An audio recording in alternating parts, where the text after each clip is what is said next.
warahmatullahi wabarakatuh. Jadi pada kesempatan ini kita akan melanjutkan pertemuan ya tentang Earth Science atau ilmu kebumian. Pada pertemuan ini kita akan mengambil judul Weathering, Soil and Mass Movement. Weathering itu pelapukan tanah dan pergerakan massa atau pergerakan tanah itu sendiri. Nah, kita awali dengan weathering. Weathering itu mestinya itu adalah suatu proses perubahan material ya, perubahan batuan begitu yang melapuk ya. Kalian bisa bayangkan sendiri, melapuk itu artinya dari yang keras menjadi lunak gitu ya.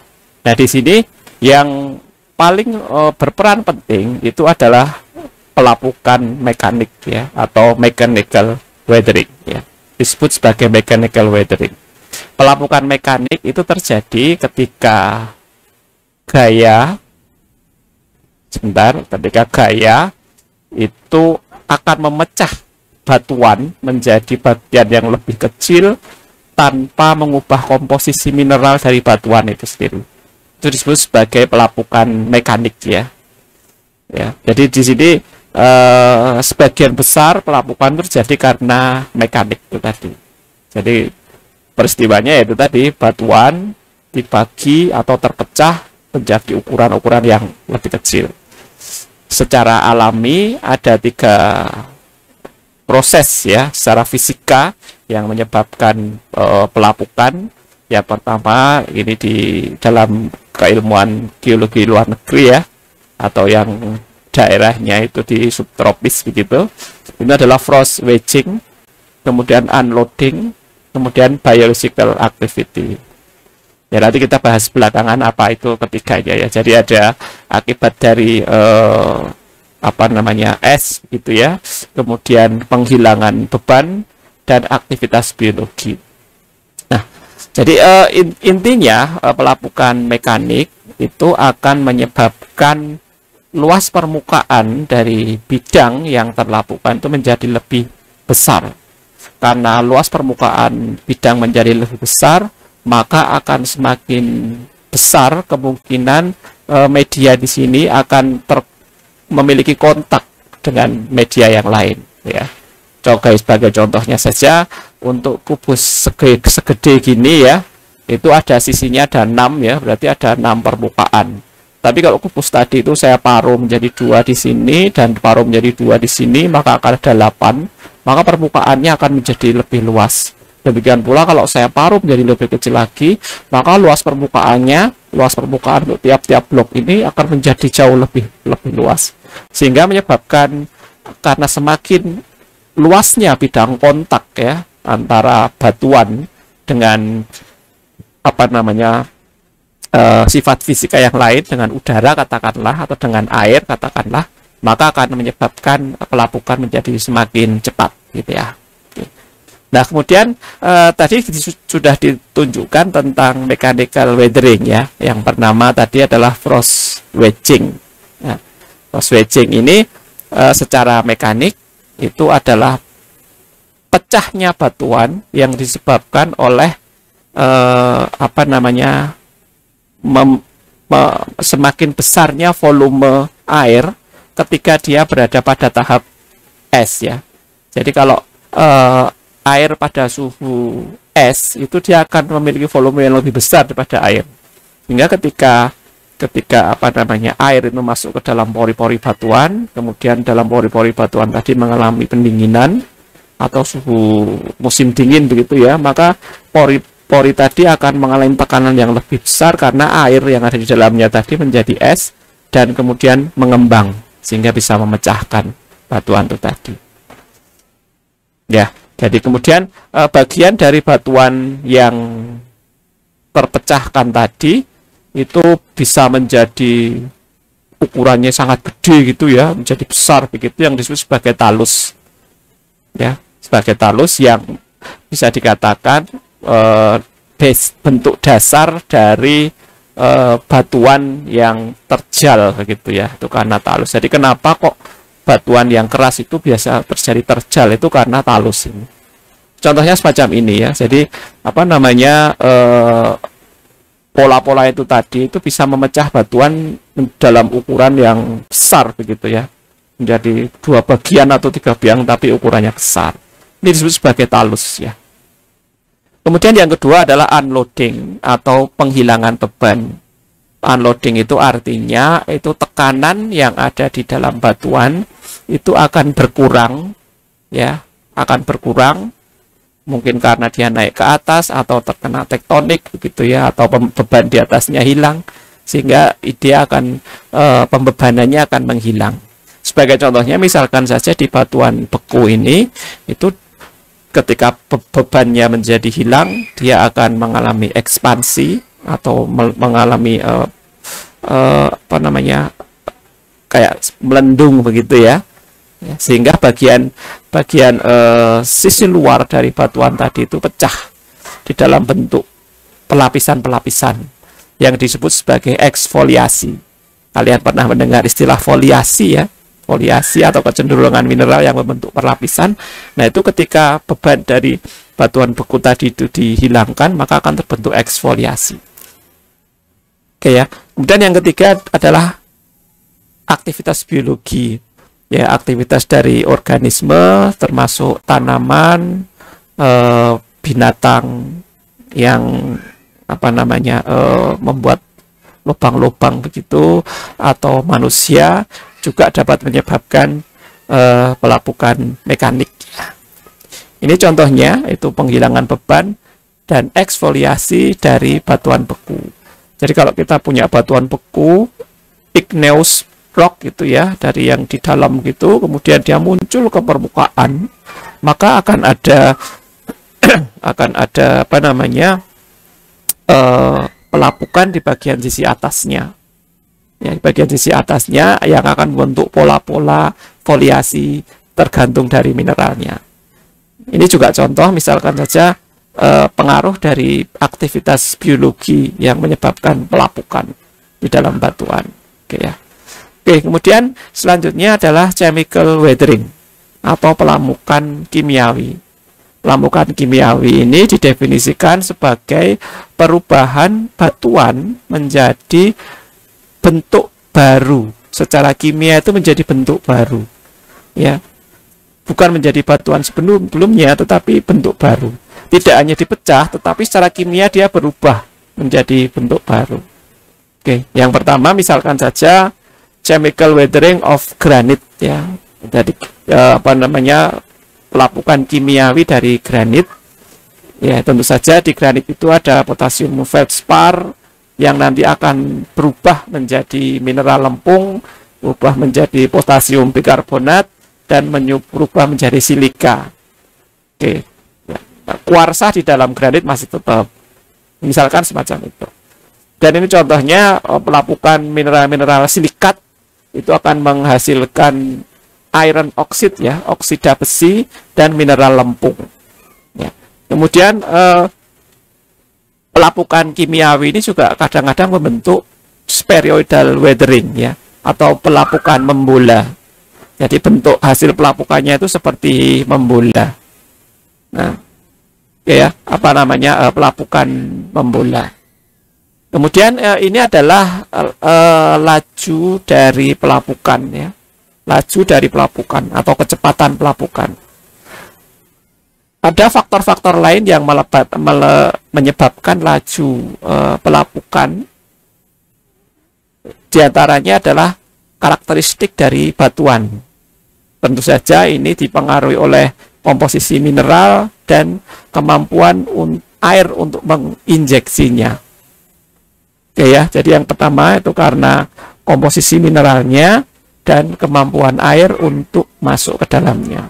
Dan yang kedua itu adalah kenampakan fisika seperti join ya, seperti join. Join itu rekahan-rekahan yang ada di dalam batuan. Selanjutnya adalah iklim ya. Iklim tentu saja sangat berpengaruh karena suhu dan kelembapan itu merupakan faktor yang sangat krusial ya, sangat besar di sini, suhu dan kelembapan. Kemudian yang selanjutnya adalah bahwasanya pelapukan kimia ini sangat efektif terjadi di area dengan suhu yang tinggi dan pelapukan yang cukup masif dan kelembapan yang cukup masif. Jadi daerah tropik ini pelapukan kimia ini sangat banyak ya mestinya ya. Ini adalah contoh dari pelapukan membola ya. Jadi bentuknya pelapukan itu seperti kulit bola yang dikelupas, seperti kulit bawang ya, seperti kulit bawang yang dikelupas satu-satu. Oke. Kemudian kita masuk yang salah satu hasil dari pelapukan adalah soil. Soil ya, soil itu punya karakteristik ya. Soil itu merupakan bagian dari regolith ya, regolith yang bisa dipakai atau dipergunakan oleh tanaman untuk hidup ya, yang untuk hidup. Jadi di sini ada istilah regolith ya. Regolith itu merupakan lapisan antara yang terdiri dari pecahan-pecahan batuan maupun pecahan-pecahan mineral yang melingkupi seluruh permukaan bumi ya. Kata lain dari tanah ya, tanah itu bagian dari regolith. Kalau regolith itu semuanya, tapi kalau soil itu ada klasifikasinya. Jadi regolith itu lapisan di bagian atas dari sebuah batuan, disebut sebagai regolith, yang terdiri dari pecahan-pecahan fragmen, pecahan-pecahan mineral atau pecahan-pecahan batuan ya. Kita masuk ke yang kedua, yaitu komposisi tanah. Tanah ini memiliki 4 komponen utama. Yang pertama adalah mineral atau bagian dari mineral batuan itu tadi, yang mungkin terbentuk dari pecahan-pecahan batuan tadi ya, dalam ukuran kecil bisa menjadi mineral ya. Kemudian ya, yang kedua adalah humus. Humus itu adalah organisme yang terdikei gitu ya, yang mengalami mati kemudian membentuk suatu perlapisan tanah gitu ya. Kemudian yang ketiga adalah adanya air, kemudian adanya udara. Ya, dari 4 itu tadi merupakan komponen utama dari tanah. Jadi isinya adalah mineral, kemudian humus, kemudian air, dan udara. Komposisinya kira-kira semacam ini. 45% tanah itu merupakan material mineral, 25% adalah udara, 25%-nya lagi adalah air, dan 5% adalah material organik. Jadi ini disebut sebagai good quality of soil. Jadi tanah yang memiliki kualitas cukup baik. Kemudian karakteristik tanah yang lain itu adalah tekstur dari tanah. Tekstur itu terkait dengan ukuran ya, ukuran partikelnya. Kalau ukurannya besar, dari kacamata tanah itu disebut sebagai sand atau pasir. Kalau lebih kecil lagi adalah silt. Kalau paling kecil adalah clay. Jadi clay, silt, sama sand ya. Sand kalian tahu ya, ukuran pasir begitu ya. Kemudian silt itu lebih kecil daripada sand. Kalau yang paling lembut namanya adalah clay. Nah, kemudian kalau campuran dari ketiga sand, silt, clay ini disebut sebagai loam ya. Loam itu adalah campuran dari ketiga bagian ini tadi yang paling sesuai untuk bertanam ya, untuk menanam gitu ya. Nah, ini adalah segitiga dari tekstur tanah. Yang di sini adalah persentase clay-nya, ini persentase silt-nya, ini persentase sand-nya.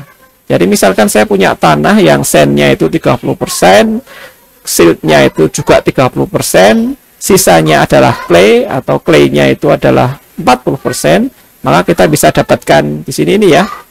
Ini, yang ini 40, yang ini 30, ini 30. Berarti di tanah saya itu antara clay sama clay loam. Jadi di sini ini. Cara membacanya semacam itu. Jadi misalkan saja saya punya clay-nya itu 10%, kemudian silt-nya itu 90%, ya berarti 10, yang silt-nya ini 90. Berarti di sini nih namanya adalah silt. Tapi kalau clay-nya itu 10% dan silt-nya itu 40%, ya ke sini misalkan saja, maka berada dalam perbatasan antara sandy loam sama loam. Oke ya, yang loam ini yang bagus untuk pertanian. Oke ya, ini kira-kira adalah grafik atau diagram segitiga yang menunjukkan tekstur dari tanah. Kemudian yang selanjutnya adalah struktur tanah. Ya, struktur tanah itu yang menunjukkan partikel-partikel tanah itu terikat satu sama lain yang akan membuat struktur dari tanah itu sendiri. Jadi namanya adalah struktur tanah. Nah, kemudian kita masuk ke formasi tanah atau jenis-jenis dari formasi, jenis-jenis dari pembentuk dari tanah atau pembentukan tanah. Faktor yang terpenting di dalam pembentukan tanah itu adalah material induknya. Pertama, kemudian waktu, kemudian iklim, kemudian organisme dan lereng. Ya, dan keberadaan lereng. Jadi ada 5 paling tidak ya. Jadi material induknya, waktu, iklim, organisme dan lereng, ya, kemiringan lereng. Yang pertama adalah material induknya. Ya, material induknya itu bisa dikenal, yang pertama adalah residual soil. Residual soil atau tanah sisa itu sebuah tanah yang di bawahnya itu adalah material induknya. Dari material induk yang terlapukkan di bagian permukaannya disebut sebagai residual soil ini. Kemudian yang kedua adalah transported soil. Jadi tanah yang di residual oil tadi yang sudah dibawa ya oleh material, oleh agen transport ya ke tempat yang lain dan terendapkan. Itu sebagai transported soil. Contohnya adalah di sini. Ini misalkan saja adalah bedrocknya, batuannya ya, yang warnanya coklat muda ini. Kemudian di tengah ini ada suatu cekungan sedikit begitu ya, yang terisi oleh endapan. Nah di sini residual soil itu adalah tanah terjadi karena lapukan dan masih tetap di situ. Lapukan dari bedrock dan masih tetap di situ. Nah, kemudian ketika tanah tadi itu terbawakan, kemudian terendapkan di sini menjadi lapisan yang ini, itu disebut sebagai transported soil. Ya, transported soil. Di bagian atas sendiri tentu saja ya. Transported soil. Dan kalau sudah agak ke bawah lagi, agak padat sedikit, disebut sebagai unconsolidated deposit. Ya, itu lebih padat daripada transported soil ini. Oke, jadi ini karena soil yang terjadi akibat transportasi. Oke, kira-kira semacam itu. Nah, kemudian yang kedua dari pembentukan tanah tadi adalah pengaruh dari waktu. Waktu ini penting di dalam proses geologi karena secara otomatis waktulah yang bisa merubah kenampakan geologi, bisa berganti-ganti ya di permukaan bumi ini. Tentu saja kalau kita kaji dari sisi tanah, semakin lama tanah itu dibiarkan begitu terbentuk, maka otomatis akan semakin tebal. Ya, karena di samping karena pelapukan dari batuan induknya juga mungkin terbawa oleh material yang lain dan mengumpul di satu tempat. Mestinya akan terbentuk tanah yang lebih besar selama waktunya semakin besar, semakin banyak ya, semakin lama gitu ya. Kemudian yang ketiga adalah iklim. Iklim tentu saja memiliki efek yang sangat besar pada formasi tanah ini ya. Pada formasi tanah dia memiliki efek yang sangat besar karena otomatis kalau iklimnya itu panas, kemudian hujan, otomatis akan mempercepat pelapukan tanah. Kemudian yang keempat adalah organisme. Organisme jelas tadi sebagai contohnya di depan tadi, akar pohon itu sangat mempengaruhi kecepatan perlapukan atau terbentuknya tanah ya. Oke. Kemudian yang kelima adalah slope atau kemiringan. Tentu saja ini sangat berpengaruh karena kalau saya punya suatu tempat begitu yang kemiringannya tinggi, otomatis daya dukung tanah di situ akan tidak terlalu bagus ya. Jadi apa namanya, daya dukungnya tidak terlalu bagus. Jadi walaupun ada slope begitu, walaupun tidak terjadi pelapukan di situ, otomatis akan ada runtuhan sedikit demi sedikit ya, runtuhan sedikit demi sedikit. Nah, di sini dituliskan bahwasanya slope yang optimum itu adalah flat sampai yang berundulasi. Ya, jadi tidak yang bertebing begitu ya. Itu akan terbentuk tanah dengan lebih cepat ya.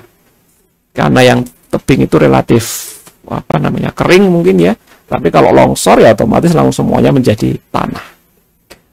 Kemudian di samping angle ada juga orientasi, yaitu arah dari sudut atau arah dari kemiringan itu tadi. Itu juga mempengaruhi terbentuknya soil. Tentu saja arah tadi akan dipengaruhi oleh soil temperature ya. Kalau apa namanya, orientasinya tadi mendekati matahari secara terus-menerus, itu otomatis akan memiliki tingkat pelapukan yang berbeda dibandingkan dengan yang membelakangi matahari. Kemudian selanjutnya adalah moisture atau kelembapan udara. Kita bisa lihat bahwasanya apa namanya, posisi daerah yang kita punya itu akan punya kelembapan yang berbeda, bergantung juga dengan arah orientasi apa namanya, medan yang kita punyai ya. Apakah dia mengarah ke tempat yang apa mungkin dekat dengan sering kena hujan begitu, atau apa namanya, terlindungi dari hujan dan sebagainya. Itu akan berpengaruh terhadap moisture-nya. Oke. Kemudian kita masuk ke soil profile. Soil profile itu adalah gambaran tanah, biasanya dalam vertikal ya kalau namanya profile ya. Oke. Perbedaan tanah di dalam komposisinya, teksturnya, strukturnya, dan warnanya pada kedalaman yang berbeda. Ini dikenal dengan soil profile atau profil dari tanah pada kedalaman yang berbeda. Kemudian kita mengenal yang kedua adalah horizon tanah. Itu adalah zona atau lapisan-lapisan tanah secara horizontal. Kemudian di sini dituliskan lagi kalau soil profile itu adalah data vertikalnya. Jadi kalau kalian mendengar atau melihat gambar tanah secara vertikal ada lapisan-lapisan, itu disebut sebagai profil tanah. Ya, profil tanah. Oke, jadi profil tanah itu dibuat dari, saya misalkan membuat ada 4 horizon begitu, kemudian saya gambarkan dari atas sehingga ada batas-batas horizon-horizon itu tadi. Nah, horizon-horizon di dalam tanah itu bisa dibagi menjadi 3. Horizon A itu dikenal dengan topsoil atau tanah yang bagian atas. Kemudian yang horizon B itu adalah subsoil atau di bawahnya topsoil tadi. Ini biasanya mengandung partikel hasil dari apa namanya, migrasi partikel ya, dari atas, dari partikel-partikel kecil lempung yang dari atas turun ke bawah. Ya, biasanya dari horizon A apa namanya, clay-nya tadi turun ke bawah menjadi horizon B. Jadi horizon A itu adalah topsoilnya, horizon B itu adalah yang kaya akan partikel clay. Kemudian yang horizon C itu adalah horizon yang ada antara horizon B atau yang kaya akan clay tadi dan batuan induknya. Jadi ini bisa dikatakan batuan induk yang sudah mengalami pelapukan ya, sudah mengalami alterasi. Jadi A, B, C semacam itu. Ini adalah contohnya. Contohnya yang horizon A itu adalah yang ini. Yang bagian atas ini ya, ada 2. Yang pertama ini bagian yang warnanya coklat tua ini, itu adalah bagian tanah yang kaya akan material organik. Kemudian yang kedua ini adalah materialnya itu mineral yang bercampur dengan material organik. Ini disebut sebagai horizon A. Kemudian yang di bawah ini adalah horizon B. Itu adalah tanah yang kaya akan clay ya, kaya akan clay akibat clay yang dari atas tadi itu meresap sampai di bawah di sini nih. Kemudian yang horizon C itu adalah bagian dari material induk yang ada di bawah ini yang mengalami pelapukan.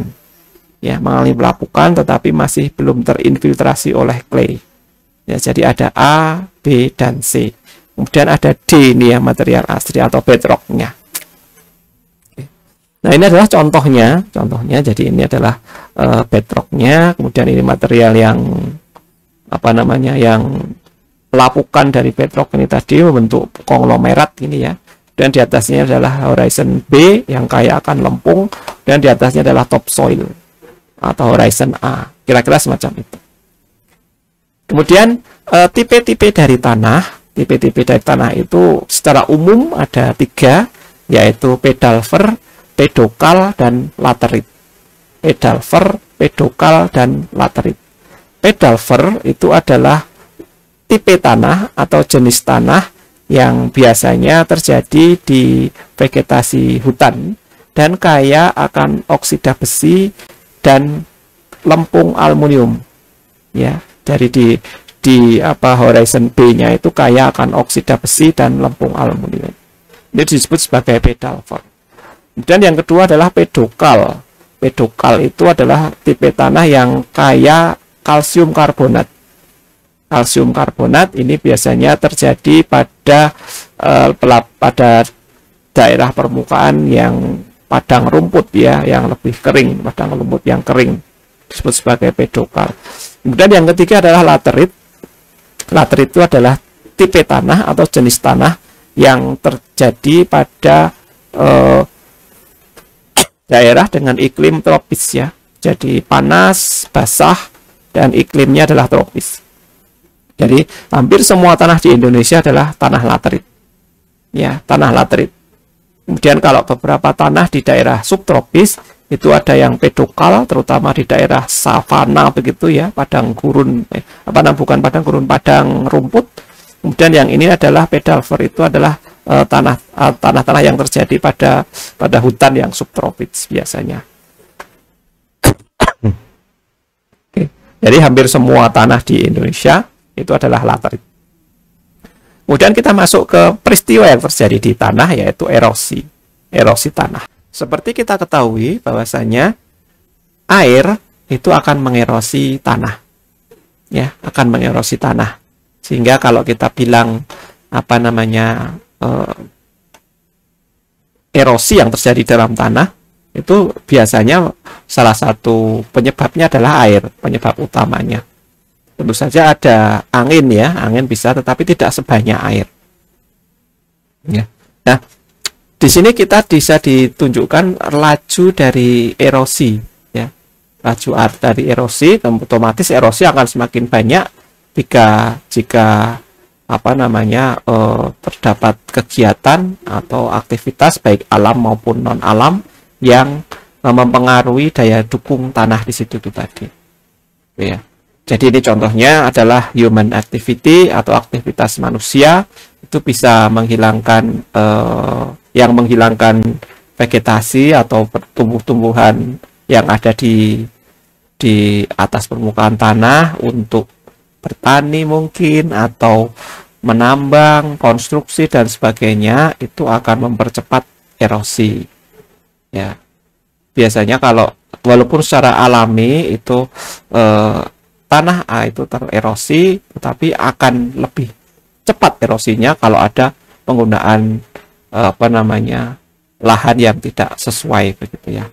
Kemudian yang selanjutnya adalah deposisi sedimen atau pengendapan sedimen.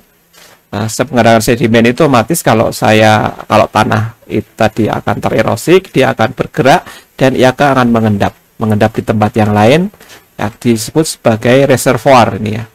Reservoir akan terisi dengan sedimen. Kemudian sedimen tadi kalau misalkan diawali dari tanah pertanian begitu, otomatis dia akan terkontaminasi ya oleh pestisida dan pupuk misalkan. Ya, jadi yang tertampung di situ akan terkontaminasi tanahnya. Oke, ini masuk di pengendapan sedimen dari tanah. Kemudian bagaimana cara mengontrol atau mengelola erosi, tentu saja yang pertama itu menanam tanaman, tumbuhan, pohon yang dikenal dengan windbreaks ya, atau pemecah angin begitu. Kemudian membuat teras atau di tempat kita namanya itu galengan gitu ya, membuat teras sharing istilahnya ya, atau galengan ya. Pada daerah yang bertopografi atau miring begitu. Kemudian plowing, jadi kita membuat semacam saluran air pada kontur yang ada di dinding, ada di di tebing ya. Kita membuat saluran air, kemudian kita bisa berganti-ganti apa yang ditanam gitu ya, berganti-ganti tanaman ya, atau kebun ya. Kemudian kita masuk ke gerakan tanah, gerakan massa. Material yang ketiga di bab ini adalah mass movement atau gerakan massa, gerakan tanah. Di sini dituliskan yang pertama kali adalah penyebab dari mass movement atau trigger, pemicu dari mass movement. Ya. Mass movement itu adalah perpindahan batuan atau tanah ke arah lereng bagian bawah karena gaya tarik graviti. Jadi intinya ada tanah yang berpindah karena gaya tarik graviti. Ya. Dari sekian banyak faktor yang mempengaruhi atau sebagai pemicu gerakan tanah, itu yang dominan adalah saturasi, ya, saturasi air di material itu tadi. Yang pertama adalah saturasi air. Terus saja kalau kita lihat longsor itu biasanya dia akan kaya akan air ya. Jadi material yang ada di situ itu dia menyimpan air yang banyak di pori-porinya sehingga menjadi licin ya, bisa menjadi bergerak atau longsor macam itu. Ya, kemudian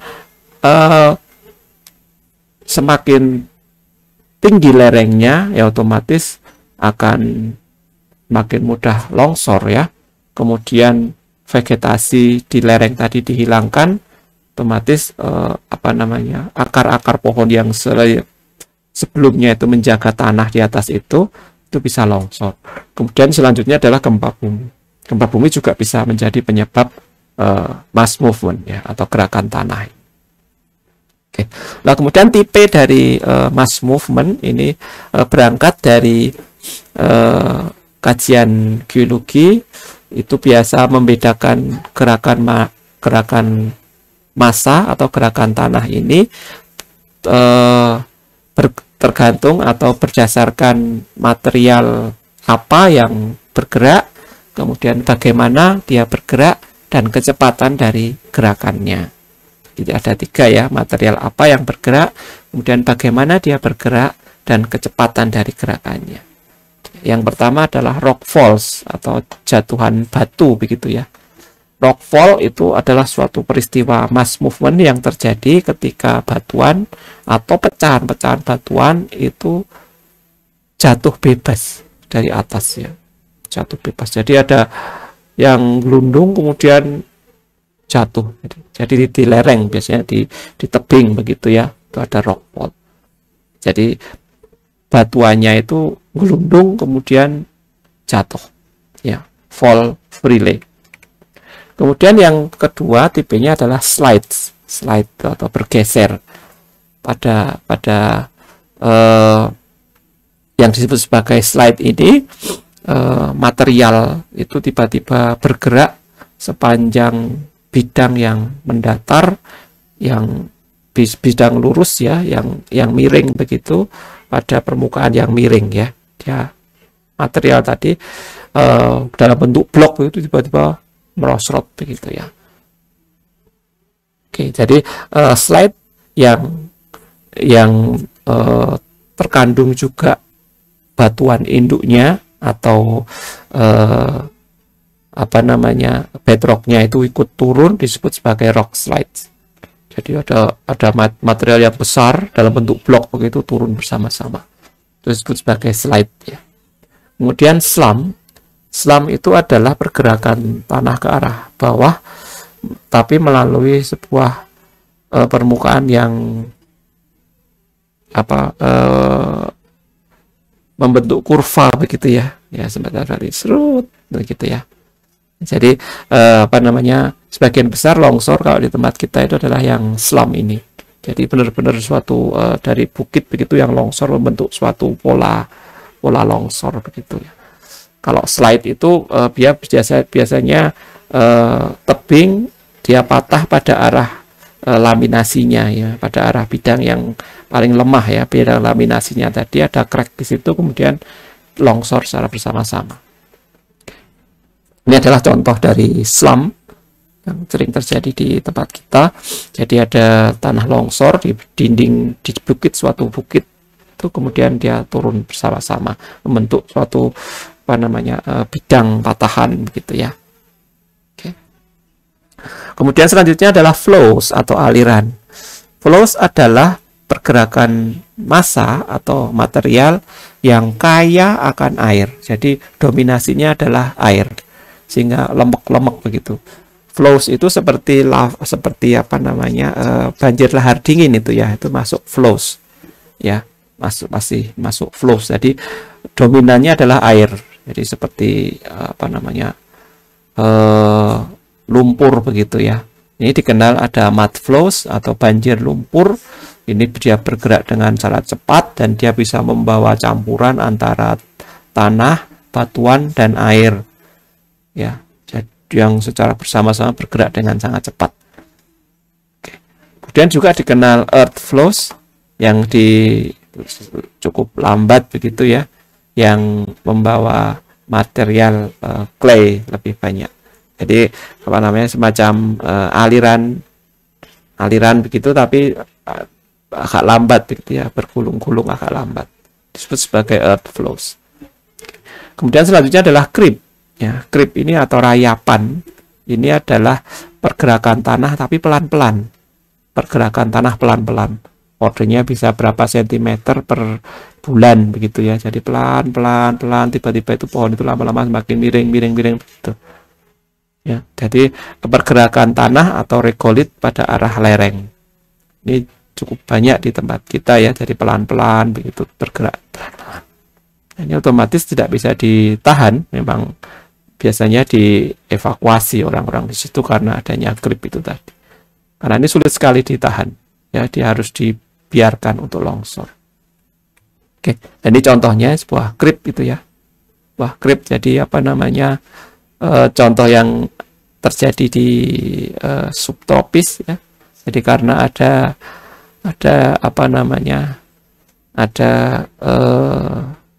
freezing, ekspansi, kemudian retak pada bidang-bidang tertentu, kemudian berjalan pelan begitu ya. Berjalan pelan-pelan.